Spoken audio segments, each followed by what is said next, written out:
Bonjour, bienvenue encore une fois. Bonjour Paola, ça fait longtemps qu'on n'a pas fait un podcast. Ça fait longtemps, c'est Au vrai. moins 1000 ans environ. 1000 ans. 1000 ans. Bon, de quoi on parle aujourd'hui? On va parler de Wim. De notre histoire avec Wim. Ok. Quand tu as connu Wim? Oui, ça fait du sens parce que... Oui, comment j'ai connu Wim? Ouais. Parce qu'on vient d'enregistrer là, le podcast pour le témoignage pour le Kilimandjaro. Et du coup, ça fait on a pensé que... Je ne sais pas si on l'a fait avant ou après la vidéo, mais ça fait le lien. Et comment j'ai rencontré Wim? La première fois que je l'ai vu, c'était en 2019. J'avais déjà commencé la méthode, mais c'était en 2019. Et à l'époque, il faisait le World Tour. Okay. Et ils avaient un événement en Islande. Et il y avait 500 personnes. Et c'était mai 2019 où je suis allé le voir avec 500 personnes. Et il était sur scène. Et pour moi, c'était déjà un héros. Et voilà. Mais tu l'as connu personnellement dans cet événement? Alors, à la fin de l'événement, j'étais avec mon cousin. Et on pouvait aller lui poser une question sur scène. Ok. Donc lui était sur scène et on pouvait être en bas de la scène et lui poser une question. Et moi, j'avais aucune question à lui poser, mais j'étais un peu impressionné et tout ça. Et mon cousin m'a dit non, on y va. Donc il y avait une ligne. Et juste avant de lui parler, j'avais aucune question. Et du coup, il me tend le micro et je lui dis ça, j'ai la vidéo, tiens, si un jour on pourra l'incruster. Oui, je l'ai vu. Et je lui dis merci de m'avoir sauvé la vie, Wim. Mais c'est pas ça dont je voulais parler. Pourquoi on met pas la tête dans le bain glacé? Et je crois que c'est la question que je lui ai parlé. Et il a dit il m'a sauvé la vie, rien que ça. Et puis il change de sujet. Side note, and why we don't put our head in the bath? Is there a reason or like? The what? The head. Oh, the head! I mean, yeah, you can do that, but not in the beginning. Et en fait, je pense qu'il y a une connexion entre nous. Et voilà, le reste, c'est l'histoire. Donc c'était l'Islande. Et toi, c'est quoi la première fois que tu l'as vu? La première fois que je l'ai vu, c'était dans l'expédition d'Espagne d'été. Et... On était ensemble. Hein? On était ensemble. On était ensemble, oui, c'est vrai. Et j'étais l'assistante de Leandre par les groupes. Et oui, ça, c'est la première fois que je l'ai vu, en fait. Oui. Je me rappelle... Je me rappelle qu'on avait une réunion des instructeurs avant les événements du jour. Et on a dit 8 heures, je crois que c'était 8 heures. Et donc, ils se tiennent déjà dans un cercle. Et j'ai arrivé à 8 heures. Et je me rappelle que tu as dit, parce qu'ils se tiennent déjà dans le cercle. Et ils se voyaient comme si j'étais en retard. Et je me rappelle que tu as dit, non, il n'était pas en retard, nous étions avant. Il faut savoir que Wim commence toujours en avance parce qu'il aime tellement ce qu'il fait qu'il ne peut pas attendre jusqu'à l'heure. Par exemple, si on dit réunion à 8h, il va toujours être là à 7h45. Comme ça, s'il y a un instructeur qui est déjà arrivé, il commence à parler. Ouais. Et bizarrement, Wim est toujours en avance. Et c'était comme ça, en fait. Je croyais que j'étais en retard, en fait. J'étais comme... Non. Ouais, c'est un bon truc à savoir. Et oui, dis-moi. Et après. Mais en fait, je crois que pour toi, c'est différent. Qu'est-ce que c'est Wim pour toi? Qui est Wim pour toi? Parce que, en fait, ton histoire avec lui, c'est plus long que la mienne. Eh bien, en fait, moi, j'avais découvert, du coup, Wim sur Internet. Ouais. Et c'est vraiment son énergie qui m'a marqué et l'exercice, j'en parlerai un autre jour, mais l'exercice des pompes, où j'ai fait les pompes sur Internet et je me suis dit, c'est génial. Et en plus, il y avait ce côté, sa personnalité, que je me suis dit, il y a quelque chose... Et son discours, c'est quelque chose qui me marquait. C'est à la fois simple et à la fois très spirituel, mais dans le sens très humain. Très humain, très...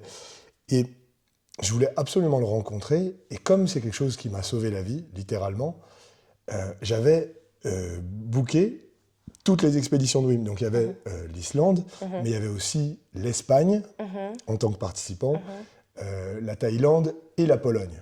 J'avais booké tout ensemble. Pardon. Bless you. Blooper. Non. All good. Ça, non, on code pas. On code pas, non. Non. On code pas. J'en étais, oui. Et en fait, donc je l'ai vu en Islande, et c'était en mai, Et en juillet, on a fait l'expédition en Espagne. Donc il y a une centaine de personnes. Et oui, mais là, il fait des interventions. Et il s'est trouvé, pour une raison ou pour une autre, que on s'est retrouvé à un moment donné dans la même voiture, parce qu'il y avait un participant qui était malade dans la montagne. Et du coup, on l'a pris en voiture, et il y avait Wim et son organisateur qui s'appelle Ralph, que tu connais d'ailleurs. Et on s'est retrouvés dans la même voiture, et on a discuté.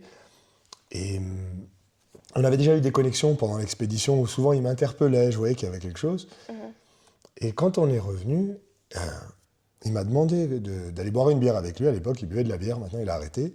Et moi, je suis un ancien alcoolique, donc on a bu une bière ensemble. Non, j'ai pas bu de bière devant lui. Et je me rappelle, il était à une table, il y avait Wim et son fils, Enam, et il m'a appelé, et je me rappelle, je me suis pas assis à sa table. Je suis resté à genoux, pour pas dire je m'assois à la table avec les grands, quoi. Et Wim me dit, je te donne mon email, et deviens instructeur. Je dis, ok, bah, je vais faire instructeur. Et Enam lui explique en hollandais qu'il y a une procédure, que je ne peux pas être instructeur comme ça, tout ça. Moi, je leur dis, écoutez, je ne veux pas causer de problème, mais je ferai le truc d'instructeur. Et à l'époque, moi, je ne savais absolument pas ce que c'était instructeur. Okay. Moi, je pensais que c'était comme en karaté, il fallait attendre des années. Je ne savais pas qu'on pouvait réserver en ligne et passer une semaine d'instructeur. Et quand on a fini l'Espagne, on a eu 2-3 autres interactions, notamment celle du Kilimandjaro. Il voulait que je fasse le Kilimandjaro en moins de 24 heures avec lui. Et j'arrive à l'aéroport et je lui envoie un email en le remerciant. Et il me répond instantanément, ce qui pour moi était, tu vois, Wim Hof en email. Tu vois. Et il me dit, we are family, donc on est de la même famille, ensemble forever. On est des ours. Non, future is ours. Donc en anglais, le futur est notre. On est des ours. Et la blague, c'est que ours, ça veut dire notre, et ours, parce qu'on est des ours. Et forever together, point Wim. Et donc je vois cet email, je me mets à pleurer, parce que je me dis, mais c'est hallucinant. Et j'appelle ma mère, j'appelle mon cousin, j'appelle mon pote. Et du coup, j'étais à l'aéroport, et je loupe mon avion devant la porte. C'est-à-dire que j'étais devant la porte d'embarquement. J'ai loupé mon avion, tellement j'étais impressionné. C'était cette histoire. Ouais, et du coup j'ai pris le bus. Et j'en avais rien à faire, parce que pour moi c'était tellement énorme. Et après j'ai fait l'expédition du coup en Thaïlande, où dès que je suis arrivé, il m'a dit « Ah bah c'est mon fils », il a commencé à m'appeler son fils. Il m'a appelé Iceboy, c'est pour ça que mon nom sur Instagram c'est Léandre Iceboy. Et au début c'était difficile pour moi à porter, maintenant je trouve ça rigolo. Iceboy, ça fait garçon. Ouais. Et je ne serai jamais comme Wim, de toute façon, donc j'aime bien. Et voilà. Et après, on a commencé. En fait, après, il y a plein d'événements. Après, j'ai fait le truc d'instructeur, il était là. Okay. Il était même venu à ma semaine d'instructeur. On a commencé à être amis. Et pourquoi on a commencé à être amis? En fait, c'est ça la question, non? Je me rappelle. Oui, non, c'était qui est Wim pour toi? C'est un ami? C'est... Bah, au début, c'était mon mentor. Ouais. Et en fait, après, quand on devait faire le Kilimandjaro, justement, on devait s'entraîner et on avait des Zoom calls. Okay. Et ça a été annulé la première fois à cause du Covid. Et j'ai repris de boire. Donc j'ai commencé à reboire. Okay. Et quand on a eu un Zoom call, oui, il m'a vu. Donc pendant le Zoom call, je vois mon téléphone, il m'envoie un message « Léandre, viens en Hollande t'entraîner avec moi ». Et du coup, je suis monté à l'époque, donc c'était en 2020, dans son centre en Hollande. Et en fait, tous ces événements étaient annulés. Son World Tour, il devait faire Barcelone, il devait faire Londres, et c'était tout annulé. Je suis arrivé en lui disant « Mais oui, mais est-ce que ça va ?» Tout est annulé. Il me dit « Moi, ça va très bien. » Il me dit « C'est dommage pour l'humanité qu'ils doivent attendre quelque chose comme le Covid peut-être pour se réveiller, mais sinon, moi, ça va, j'espère que ça va faire bouger les choses. » Et il y a beaucoup de cours en ligne qui se vendaient, du coup, parce que les gens, du coup, sont connectés, l'application allait bien. Donc Wim allait très bien. Il savait que c'était peut-être que passager. Et du coup, on s'est entraînés ensemble. Et il a aussi remarqué que j'étais bien alcoolique. Et au lieu de me dire d'arrêter de boire, on allait à la déchetterie jeter les poubelles, et il a vu le nombre de bières qu'il y avait. Et il me dit « Mais Léandre, t'étais au bar les soirs ?» Donc ça voulait dire que... Et il me dit « J'ai besoin de toi. » Et je crois que c'est plus important de dire « J'ai besoin de toi » à quelqu'un que de lui dire « Arrête de boire ». Et du coup, c'était en 2020, j'ai arrêté de boire. Et avance rapide, en 2021, on s'est dit, c'était génial de s'entraîner ensemble, on a recommencé à s'entraîner ensemble, mais en fait, il me faisait croire qu'on s'entraînait ensemble, et en fait, c'est lui qui m'a entraîné sur des choses, mais en me faisant croire limite que j'étais son coach sportif, alors que c'était pas du tout le cas, c'est lui qui venait me réveiller, on buvait du café, pour vous dire, je dormais dans sa yourte, dans son jardin, et le matin, je faisais pas avec l'application, je faisais avec le fondamental. Et des fois, j'entendais la voix de Wim, alors qu'il y avait la voix de Wim, par exemple, Going Deep des fondamentales. Puis d'un coup, j'entendais Wim, oh, let's have a coffee. Attends, mais c'est le vrai Wim pour moi, c'était assez... Crazy. Ouais. Et donc, c'est là où on a commencé vraiment à s'entraîner ensemble, à devenir assez proches. Et c'est là où j'ai commencé à l'assister aussi. Il y a un truc que j'ai pas dit au début, quand il m'entraînait. Je lui ai dit, comment je peux te payer pour les entraîner, parce que c'est être entraîné par Wim. Il dit, t'arroses mes bananiers. Moi, je me dis, ça c'est facile. Et donc, je prends le tuyau d'arrosage, je commence à arroser un bananier, 2 bananiers. Oui, parce qu'il a des bananiers en Hollande, ne me demandez pas comment. Et puis il me dit, non, c'est pas comme ça, Léandre. Il faut que tu fasses comme une pluie tropicale. Donc ça dure 1 heure environ, une demi-heure, 1 heure. Donc pendant une heure, je devais faire comme ça devant son bananier. Et en fait, c'était aussi pour m'apprendre la patience. Et voilà. Mais toi, tu connais Wim. Wim, il t'entraîne pas vraiment. C'est pour ça que je dis que ton histoire, c'est plus long et profond que la mienne, parce qu'il y a beaucoup de choses à dire. Et c'est différent quand même. Je devenais instructeur en 2024, donc ça rend du sens pour toi. Tu l'as connu dans quelle année? 2019. 2019, Et après, d'accord. on a passé l'été 2020 ensemble, l'été 2021 ensemble. Et après, j'ai commencé à être plus instructeur, on va dire, donc je l'assiste sur tous ces événements.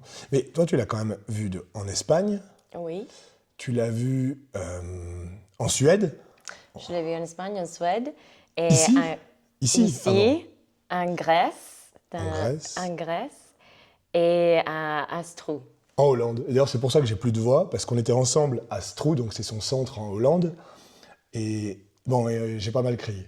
En général, quand on fait la respiration, on crie. Et bon, bref. Et tu as bien vu que la façon qu'il a de t'entraîner, entre guillemets, c'est pas la façon conventionnelle. Ah oui, oui, ça c'est une chose que je voulais dire quand tu étais en train de parler, c'est des petites choses. En fait, mais je le sais pour toi, en fait. Raconte-nous des petites choses qu'il faisait. Parce que, par exemple, tu as parlé que ce n'était pas un entraînement physique, mais quand même, cette discipline est de prendre soin de toi, commencer dans un lieu physique, mais petit à petit, tout le jour. Oui, alors oui et non. C'est-à-dire que c'est petit à petit, par exemple, typiquement, on faisait les matins, on faisait les scissors kicking. Et ça, on commençait avec 4 minutes, mais c'est déjà beaucoup, 4 minutes. D'accord. Et après, on faisait 5 minutes, 6 minutes pour dépasser à chaque fois le mental. Quand le mental te dit on arrête, non. D'accord. Et donc, il y avait ça. Le bain glacé, je crois que je vous l'ai déjà dit. Mais c'est là la façon qu'il a de m'entraîner. Le premier jour, il m'a dit, tu fais 30 minutes. J'ai dit, OK. C'est dans son barrette. Ne faites jamais ça à la maison. Très important. Parce que ça va avec mon histoire, en fait. Et moi, je dis, OK, s'il me dit de faire 30 minutes, et moi, j'avais jamais fait 30 minutes. Et je me mets dans son baril, un tonneau. Voilà, c'est un tonneau à whisky qu'il a. Et il part. Il va dans son jardin passer la tondeuse. J'aime cette histoire. Et là, je commence à me dire, j'ai aucune notion du temps, aucune notion s'il va revenir. Et Wim, pour ceux qui le connaissent, il paraît assez tête en l'air, on va dire. Il ne l'est pas du tout. Et je le vois passer, j'entends la tondeuse, j'entends même parler à des gens. Je me dis, mais il m'a oublié. Et au bout d'un moment, je commence à avoir mal aux mains et aux pieds. Et je me dis, mais qu'est-ce que je dois faire? Et si je sors, peut-être qu'il va être déçu. Si je reste, je ne sais pas. Et puis à un moment, je le vois débouler. 10 secondes, Léandre. Et il était là, pile à 30 minutes. Et il me fait sortir. Le lendemain, 35 minutes. Ah bon? Encore une fois, ne faites pas ça chez vous. Attendez la fin de l'histoire. Et après, il me dit, Léandre, si je te dis de faire 2h30, tu vas le faire? Oui. Ben, c'est pas le but. Je dis, comment ça, c'est pas le but? Il me dit, le but dans le bain glacé, c'est de se faire sentir vivant, c'est pas de mourir. Et il savait que j'avais absolument pas peur de mourir. Donc, genre, j'étais prêt à aller jusqu'au bout, mais c'est complètement débile. Et il voulait me montrer, en fait, que c'est pas lui qui me dit faire ça et je le fais de manière aveugle. En fait, il voulait que je sorte avant. Il trouve aucune fierté au fait que je fasse 30 minutes. Et en fait, c'est ce qu'il m'a montré, c'est de s'écouter. Et après ça, tous les jours, on faisait un bain glacé de, je sais pas, entre 3 et 6 minutes, ce qu'on conseille nous. Et j'ai jamais refait long avec lui. C'était vraiment pour me montrer à quel point j'étais peut-être aveugle sur le fait de prendre soin de soi.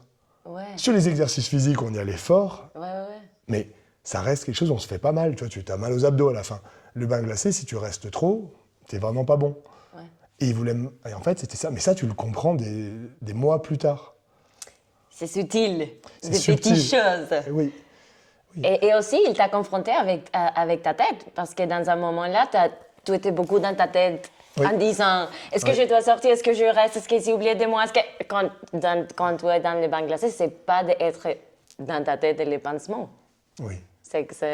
Oui. Donc, c'était aussi une forme d'entraînement, d'y aller et ne pas te laisser avec un timer. Tu sais, c'est des petites choses que tu vois après, quand tu écoutes l'histoire, non? Oui, d'ailleurs sur ça, je vous conseille une vidéo, je ne sais pas si on pourra la mettre dans la description. J'étais là pour son anniversaire, pour ses 64 ans, ou 63 ans je pense, et il fait 63 minutes dans les bains glacés parce qu'il a 63 ans. Et il utilise mon timer, que des fois on voit sur les vidéos, j'ai un timer genre un peu de crossfit, et on voit à un moment donné son fils, il se prend les pieds dans le timer, et lui ça lui arrive pareil que moi du coup, boum, il a plus le temps alors qu'il avait le temps en face, et en fait le fils se prend les pieds du timer, et heureusement il y a Peter, le photographe, qui après s'en rend compte et qui remet le timer, et regardez la vidéo, elle est hilarante, je crois que c'est 63 minutes ice bath, oh comme c'est marrant que ça lui arrive pareil, qu'il a plus de timer, sauf que oui, mais il s'en fout. Il rigolait.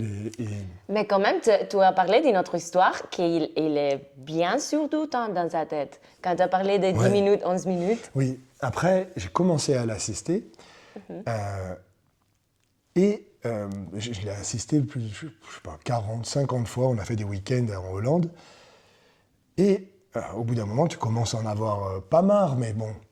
Et quand il fait froid l'hiver, on est dehors et pendant le bain glacé, moi j'ai froid, en plus souvent il y a des glaçons par terre, donc ça nous gèle les pieds, bref. Et d'habitude on fait 5 minutes le premier jour, 10 minutes le deuxième jour. Et là le premier jour il dit on fait 6 minutes. Bon.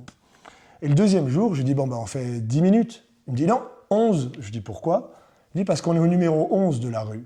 Et pour ceux qui sont déjà allés dans son centre, c'est le numéro 11 de la rue. D'accord?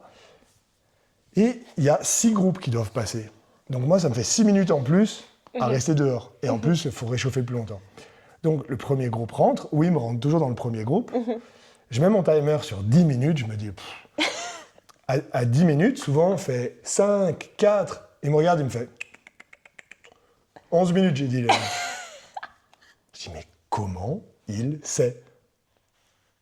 Et il a une notion du temps, de l'espace, des fréquences qui est incroyable. Je crois que c'est le truc le plus incroyable chez lui. C'est ça. Toi, tu l'as vu faire des trucs comme ça Oui, c'est super connecté avec les moments présents et tous les gens qui sont dans ces moments-là, et ils sachent ces choses. Tu peux raconter le coup en Suède, par exemple? Là, oui, c'est vrai. Nous étions en Suède, dans les lacs, et dans un moment, il faisait froid, il avait du vent, donc Wim était en train de jouer le djembé. Et il y avait des groupes qui venaient. Et dans un moment-là, c'était juste qu'un groupe au lac et il voulait plus de personnes. Et donc, il m'a fait comme ça. Et je m'approche et il me dit, c'est où Léandre? Ah, c'est là.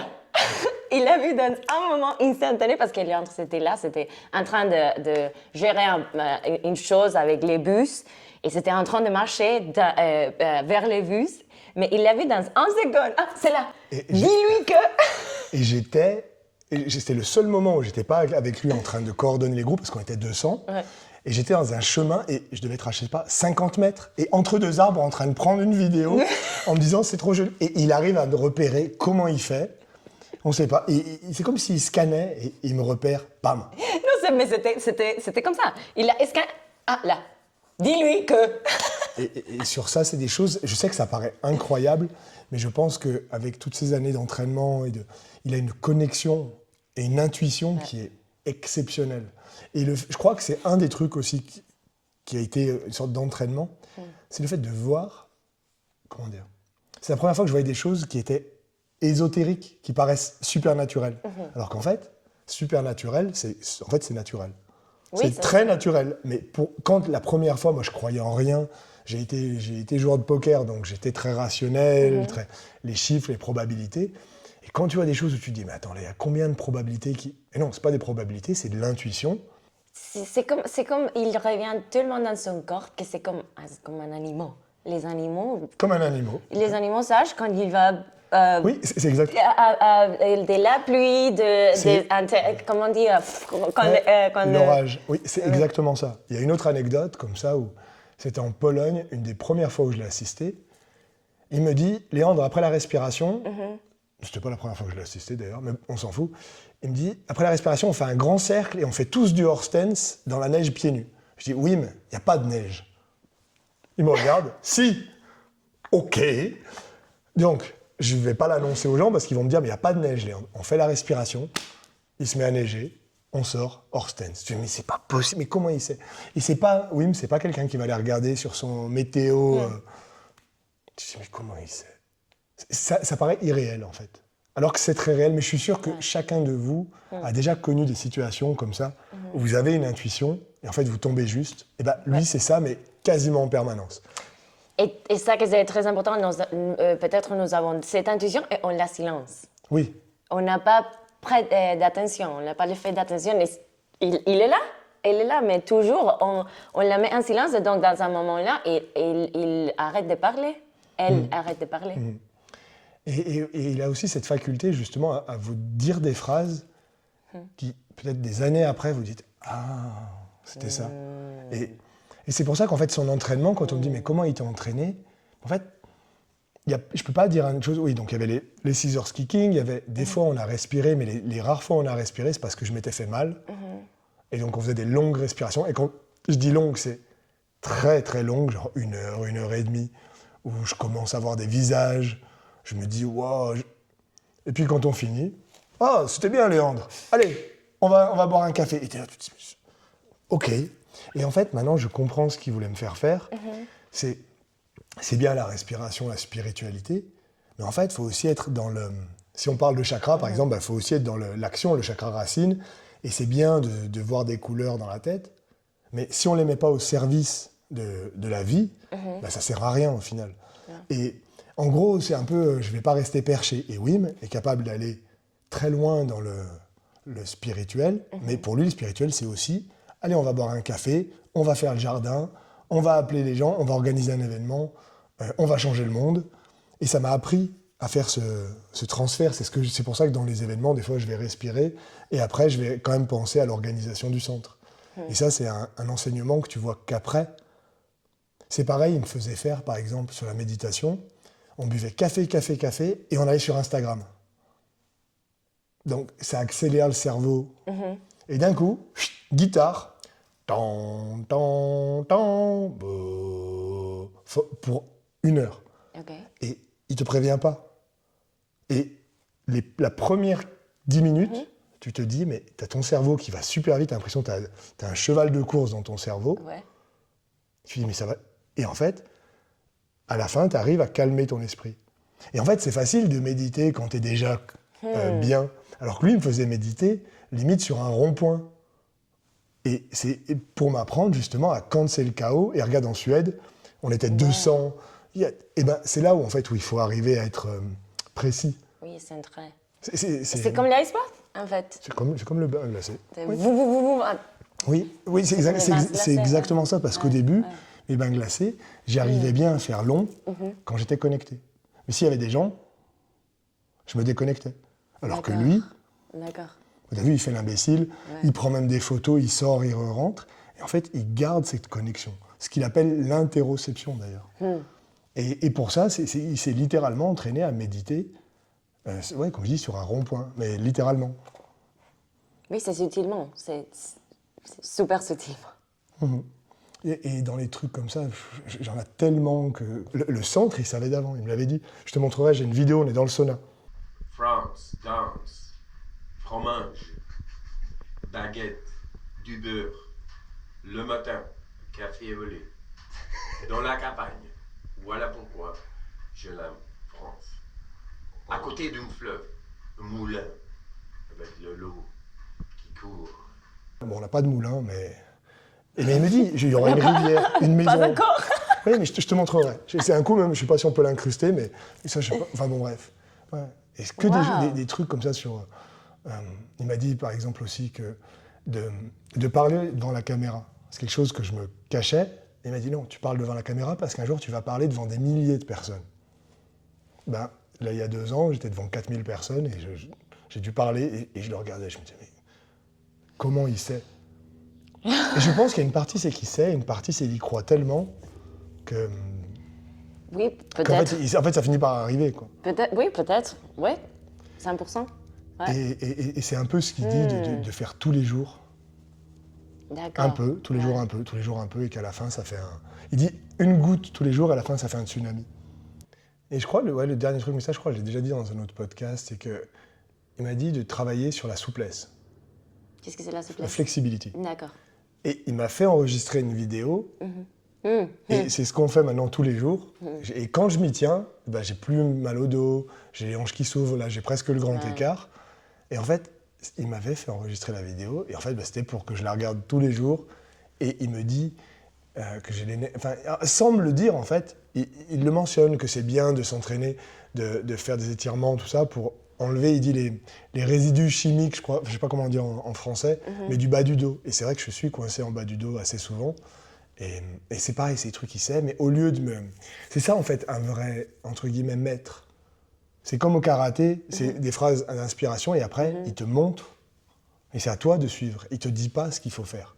Donc, je suis désolé, mais tous ceux qui disent qu'ils ont été entraînés par Wim, c'est pas vrai. Vous avez fait des stages avec Wim, vous l'avez déjà vu, mais vraiment entraîné, c'est pas comme ça que ça se passe. Exact, ouais, c'est différent. Ouais. Et Wim, il va entraîner. Et en plus, Wim est pareil avec tout le monde. C'est-à-dire que ce qu'il va me dire, il va le dire à Paola. C'est juste que j'ai passé beaucoup de temps avec lui.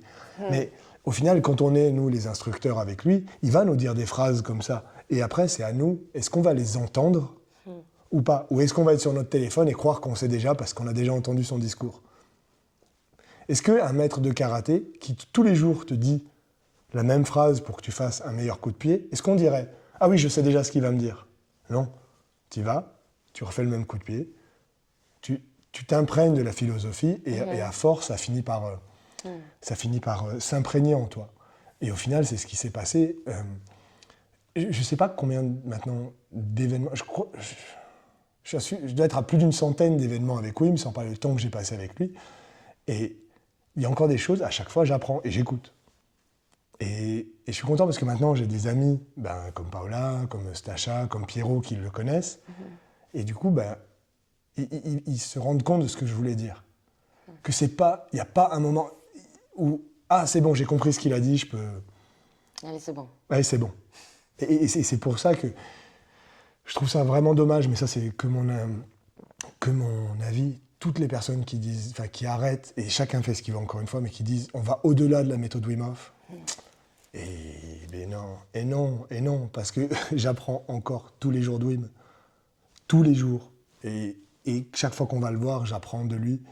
Et c'est pas une technique que tu apprends et que tu dis « Ah bah c'est bon, je sais ». C'est pas comme ça. Et même des fois, tu crois que tu sais et tu le perds au final. Par exemple, Comme toutes les choses oui, il doit être constant avec la pratique. Je vais vous donner un exemple. Sur le bain glacé, si tu demandes à Wim combien de temps je devrais faire, il te dit « Until you feel you're here, or there ». Ça veut dire jusqu'à que tu penses que tu es là. Ça veut dire quoi, ça? Et au final, à force de pratiquer, si tu y vas avec la bonne intention, au bout d'un moment, tu sens que y a tout qui se relâche. Tu peux tourner le cou, par exemple. C'est le moment juste. Si tu attends encore un peu, ça va. Et si après tu dépasses ça, tu commences vraiment à avoir froid et quand tu sors, il faut vraiment se réchauffer. Et en fait, ton corps, c'est exactement le temps qu'il doit faire. Et ça, c'est pour tout. Si vous avez envie d'aller courir, C'est quoi le temps optimal de course? Personne n'en sait rien, en fait. Et maintenant, on a tout théorisé. Par exemple, maintenant, j'ai vu Berman qui va dire c'est 11 minutes de bain glacé par semaine. Mais c'est complètement débile. On aurait le même temps, Paola, que moi. Ça se base sur quoi? Les études, en plus, c'est souvent fait sur des hommes entre 30 et 40 ans. Enfin, Non, la question, c'est d'arriver à ressentir. Et ça, Wim le sait. Et même quand il fait 60 minutes, il sait qu'il se sent prêt. Et c'est OK pour lui. Oui, c'est revenir au corps. On est toujours dans la tête. Ouais. On est tellement dans la tête. Et ça, je crois que c'est des rappels qu'on est censé avoir tout le temps. Ouais. Et ça, c'est un vrai, entre guillemets, entraînement. Et... Tu ne peux pas le faire d'autre manière que subtilement, petit à petit, avec des petites actions récurrentes, et pratiques. Ouais. Une chose aussi, je suis en train d'y penser, qui nous a montré, donc ça fait, on va dire, 6-7 ans que je l'assiste. Et je suis passé de faire les bananiers, laver les plats, à maintenant tout coordonner, je sais pas ce que... Ouais. En fait, tout diriger. Et lui fait toujours la même chose, mais de manière différente. Je m'explique. Il met toujours la même intensité. Je ne l'ai pas vu changer, se dire oh, maintenant c'est bon. Il est toujours en avance, comme on dit. Il donne toujours tout. Il répond aux questions. Il est pareil. Et pourtant, sa pratique a évolué. Ses respirations ne sont pas toujours les mêmes. Des fois, ça va être plus doux. Des fois, il va être plus en mode guerrier. Il se remet 100% en question, tout le temps. Et donc, si lui continue à évoluer, en faisant les mêmes, c'est toujours la respiration, c'est toujours le froid, et moi qui ai évolué au niveau statut, on va dire, mais en fait, il m'a montré qu'il faut toujours rester le même. Et au final, je suis exactement pareil, que je sois directeur ou je fasse des plats, j'essaie de tout le temps être pareil, et toujours d'avoir cette mentalité d'être étudiant. Humble. Ouais, mais ça t'est obligé en fait d'être humble. Quand je dis par exemple que j'ai une grosse voix, à côté de Wim, je fais un chihuahua, mais c'est véridique. Et les gens qui me connaissent me disent non, mais tu dis ça parce que tu aimes beaucoup Wim. Non. C'est juste marrant. C'est juste, et c'est vrai. C'est vrai. J'ai même un enregistrement où tu l'entends parler, il a une voix. Dans le centre, dans cette salle-là, il chuchote, ça fait trembler les vitres. Moi, je suis obligé de crier pour qu'on m'entende jusqu'au bout de la salle. J'ai des enregistrements où on m'entend à peine derrière. Ça entend « Allez, respirez !» Et j'entends « Oh !» C'est le premier truc, si vous regardez la vidéo des influenceurs, là, Tristan, c'est la première chose qu'ils disent. Rien que la voix qu'il a, et ça, c'est des années d'expérience, c'est des années d'ouverture physique, mentale, spirituelle, tout ce que vous voulez. Et je crois qu'il en est qu'au début. Oui. On peut parler toujours de ça, en fait, mais on a fait cet épisode pour les Kilimanjaro aussi. Et donc, je crois que c'est un moment comme comment ta mission et les Kilimanjaro, l'intention de les Kilimanjaro et ta mission, je crois qu'il y a un alignment là qu'on peut former avec ça. Parce qu'en fait, pour toi, Wim, c'est plusieurs de choses. Et maintenant, nous sommes dans une mission. Et donc, on a déjà parlé comme lui. Qu'est-ce que ça signifie pour nous? Comme c'était notre histoire avec lui. Donc, maintenant, la mission, qu'est-ce que c'est bien pour le futur? Oui, en fait, c'est ça. En fait, c'est grâce au Kilimanjaro que ça nous a vraiment connectés. Ça nous a fait quelque chose en commun, on va dire. C'est ce qui nous a permis de se dire, bah, viens, on s'entraîne ensemble. C'est ce qui a permis de faire. Et en fait, c'était qu'une montagne. Et il m'a semblé que quand je l'ai fait, vous verrez dans l'autre, quand je parle du Kilimanjaro, j'étais là. Oui, bon, c'est bien, mais et maintenant? Et lui m'a dit, on a d'autres montagnes à gravir. Et la chose la plus dure, et ce qu'il a voulu me montrer, je pense, c'est pas de monter une montagne tout seul. C'est est-ce que tu arrives à emmener des gens avec toi et à aider des gens vraiment? Ta performance, c'est bien, mais si elle n'est pas au service d'une mission qui est plus grande, ben en fait, ça sonne creux. Et je pense que le but, un peu, c'est d'aider les autres. Et le fait d'avoir fait le Kilimanjaro, ça m'a servi à connecter avec lui, mais ça aussi m'a montré aussi que la mission est beaucoup plus grande. Et maintenant, je préfère faire la petite montagne avec une dame, par exemple, ou à quelqu'un qui pense pas être capable et on y arrive et c'est génial, que moi de gravir l'Everest ou j'en sais rien. Franchement, je m'en fous complet. Par contre, la mission a pris de l'importance. Et si un jour tu veux qu'on fasse le Kilimandjaro, peut-être je te dirais oui, mais pourquoi? S'il n'y a pas une mission plus grande, ça ne m'intéresse absolument pas. Puisque il a déjà tout prouvé, lui.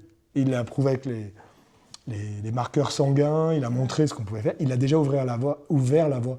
Et nous, notre mission, maintenant, c'est de partager, de raconter même son histoire. Oui, comme avant, ça a été toujours comme ça, non? De le faire vivre plus de temps. À l'avancer, je ne sais pas comment le dire en français, mais Oui, make sure that it rests. oui, de s'assurer que le message reste dans la longueur et une de ses objectifs principaux, au final, c'était de faire une communauté avec son fils. Et au final, c'est ce qu'on est en train de faire au Centre France. Et ça, on en retire beaucoup plus de fierté. Et donc, pour ceux qui veulent aller voir Wim ou qui veulent faire des choses Kilimandjaro ou un long bain glacé, demandez-vous pourquoi.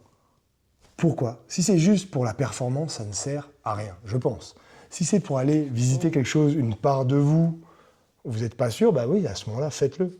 Mais C'est l'intention, en fait, que c'est super important pour faire de ces choses. ouais, c'est l'intention, parce qu'on se rend vite compte que il n'y a pas beaucoup de bonheur s'il n'est pas partagé. Et au final, les accomplissements personnels, c'est cool, mais la victoire collective, c'est bien mieux. Et je pense que ce qu'il est en train de montrer, oui, mais on est en train de faire une victoire collective, parce qu'on a vraiment avancé. Et l'unique façon de faire la victoire collective, c'est de connaître bien, de retrouver soi, vraiment, et de lui donner le meilleur pour cette victoire collective. C'est pour ça que je préfère, et c'est pour ça que la méthode Wim Hof, c'est respiration, froid et mindset, et pas montagne, mouvement, même si c'est des choses qu'on fait, mais ça ne fait pas partie de la méthode, c'est des à côté.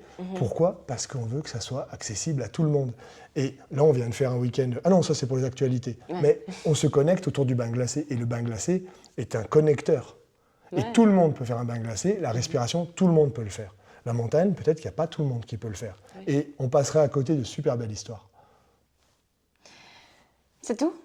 Je pense, ça fait combien? 3 heures qu'on discute. Je sais pas. Je ne sais pas si ce sera intéressant pour vous, mais pour nous, c'était important de parler de Wim. Enfin, en tout cas, pour moi, de parler un peu de comment j'ai rencontré Wim, c'était important. Et maintenant, comme Paola le connaît, bah, c'est... En plus, je t'aime bien. Merci de nous regarder et merci.